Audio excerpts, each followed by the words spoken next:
Egyptian history before around 2650 BC is murky, not least because few hieroglyphic inscriptions, whether on papyrus or in stone, survive from before this rough date. Still, what was left has helped archaeologists and historians piece something of a story together. For example, around 3000 BC, an artisan in Nekhen, and this is the site of ancient Nekhen right here, inscribed an image into both sides of a thin sheet of siltstone, probably actually two artists, one on each side. Recently, after thousands of years in hiding, this particular stone was unearthed right here in Nekhen's temple. Now, whether or not the stone is political propaganda or an accurate account of real events, we'll probably never know. But the central figure on the back of the image, or at least on one side of the image, is a king named Narmer, or Menes, though Menes is actually a title used by several succeeding kings too. So Narmer, standing erect and wearing the white crown of Upper Egypt. His right hand, fingers clenched around a staff or a mace, is raised menacingly, while his left grips the hair of a kneeling figure in a loincloth.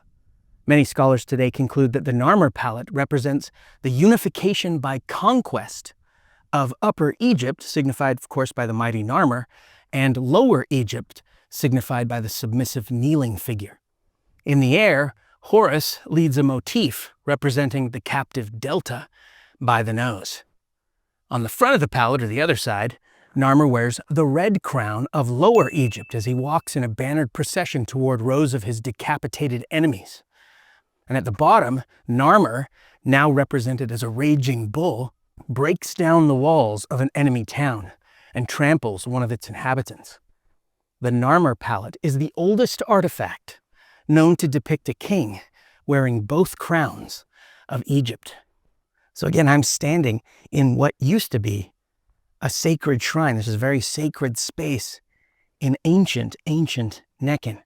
This would have been the capital of Upper Egypt, at first one of several competing capitals, and then the capital of Upper Egypt. Before there was an imperial Egypt, before there was a united Egypt, there was the capital here at Nekhen, where they worshipped Horus. It's from here that Narmer and the first pharaohs conquered Lower Egypt and united Egypt into one great empire. It's from here where all of the great pharaohs and the great dynasties and the various kingdoms that we associate with imperial Egypt for thousands of years can trace their roots, right here. Pretty incredible. Now, this site is not open to tourists for some reason.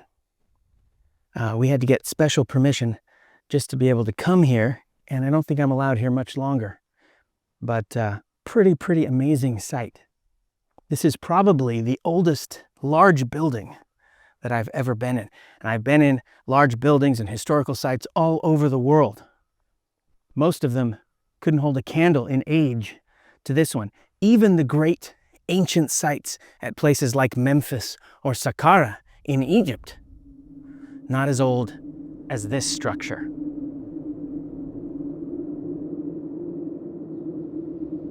Though the capital of a triumphant Upper Egypt was Nekhen, Narmer wanted to build a city somewhere that more perfectly straddled the two Egypts, Lower Egypt and Upper Egypt, Delta Egypt and the Egypt of the Nile Valley. And so he picked this site. Now, this site 5,000 years ago would have been perfectly situated right where the delta met the Nile. Today, if you look on a map, we're miles and miles upriver. I mean, the delta meets the Nile north of modern Cairo, and we're way south of Cairo today.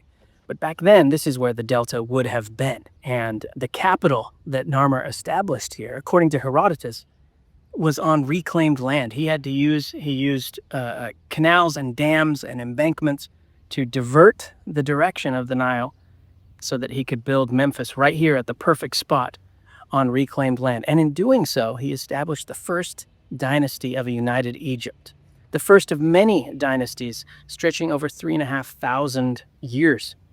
And this would have been the capital for most of that time. Find me another city in the world that can say it was the capital for the better part of 3,500 years. I don't know if one exists. According to Herodotus, these dynasties included some 330 kings, 18 of them Ethiopian, all the rest Egyptian, one a woman.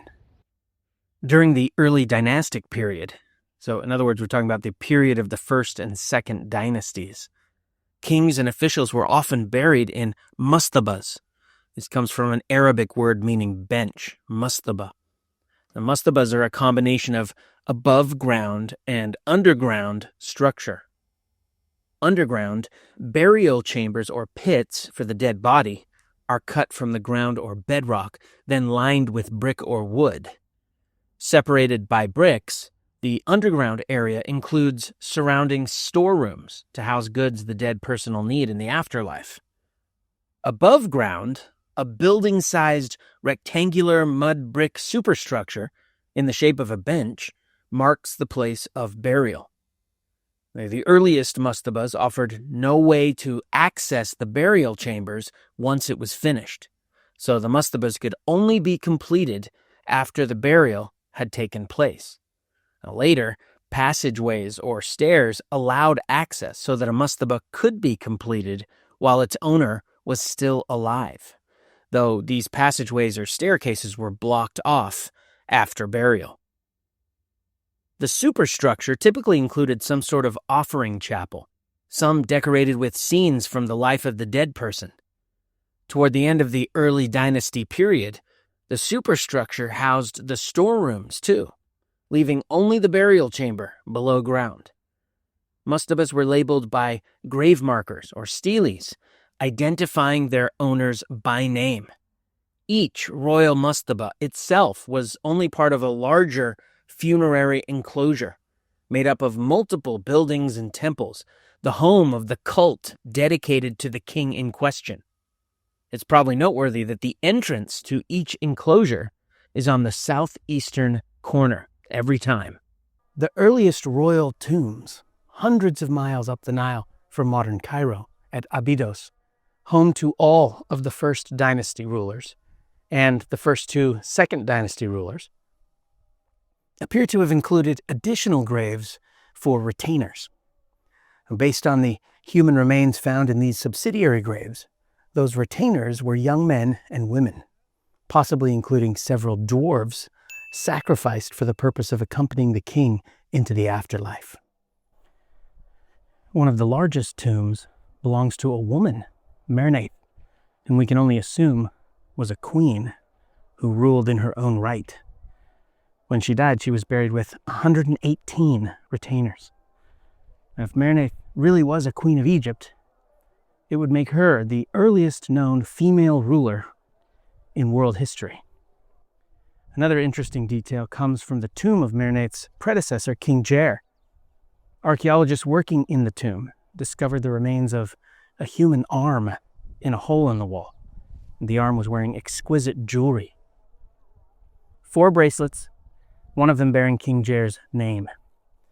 Among other stones, the bracelets were made of lapis lazuli, which can only be found in Central and South Asia. Now think about what that means. This means that before 3000 BC, long-distance trade networks linked Egypt to places as far away at least as modern-day Afghanistan and India. Pretty incredible. Unfortunately, sites like this are not really open to the public. I had to get special permission, and I have a police escort following behind me with lots of guns. They're telling me to end.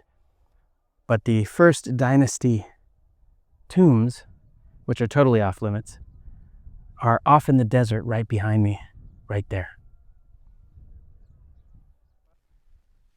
Now, with Men-Nefer as capital of a united Egypt, a necropolis or cemetery was established just outside the city at a place called Saqqara.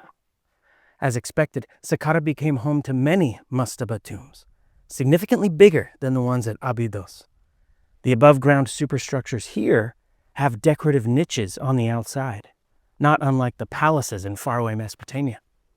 And the structure itself includes more storerooms, each cut off from the other, only originally accessible from the roof. Some of them on the outside included pits for large boats. They generally became more and more elaborate with each generation. Some include many subsidiary burials. These are attendants, artists, sculptors who were sacrificed with the ruler to make the journey into the afterlife. But the mastabas at Saqqara, bigger and more grand than the ones at Abydos, are marked with the names of the same first dynasty kings and one queen. So which ones are the real royal tombs? The mastabas at Saqqara or the mastabas at Abydos? Scholars are still divided, though it seems the consensus is leaning towards the Saqqara tombs being the tombs of high officials, administrators running the empire from the capital at Mennefer in the name of their king or queen, and the Abydos tombs being the actual resting places of the kings themselves. Perhaps we'll never know for sure. So far, the mastabas at Abydos have revealed the names of every first dynasty ruler, including Narmer the first, and the first two second dynasty rulers. At Saqqara, by contrast, the mastabas of two of the first dynasty rulers are missing. Aha, this is the son of Narmer, his tomb is the oldest one found here. Narmer's, if it existed here at all, has never been found. Some scholars have speculated that perhaps this means that Narmer wasn't the great unifier of Egypt after all, but rather the initiator of that project, and that Aha was really the great Menes, the great unifier of Upper and Lower Egypt. Now, if it had really been Narmer, and Narmer had really founded the joint capital at Mennefer, then why was his mastaba missing here at Saqqara? In any case, by the time the second dynasty ended, and thus the time the early dynastic period had ended, I should point out really quickly that some scholars now include the third dynasty in the early dynastic period. But we won't do that here. By the time the second dynasty ends, Egypt had developed a centralized theocracy with a sophisticated bureaucracy of priests and officials who could both implore the gods for the reliable flooding of the Nile, not too much, not too little, and could employ engineers to mostly ensure that that happened. Divine kingship, which we see for certain beginning with the second dynasty, god kings, associated with the cult of Horus, mixed with elaborate ritual to keep the universe, justice, truth, order, balanced, and to keep the gods appeased. The king was the great go-between between the creator and the gods that he had also created and the people. The king's scribes, managed by one or two viziers, kept government records and oversaw tax collection and supervised temple construction. The kingdom was divided into dozens of provinces, each overseen by local administrators. Judges, and sometimes priests, resolved disputes. These early Egyptians had a calendar. They had writing. They had advanced agriculture. They had unique scientific knowledge. These very ancient Egyptians seem to have placed their faith in a morality-based religious system with a powerful concept of eternal life for all living things. Unlike the gloomy Mesopotamians next door, the Egyptians, relatively safe from marauding armies, firm in their belief in a glorious afterlife, seem early on to have celebrated life in the here and now and sought with all their might to prolong it.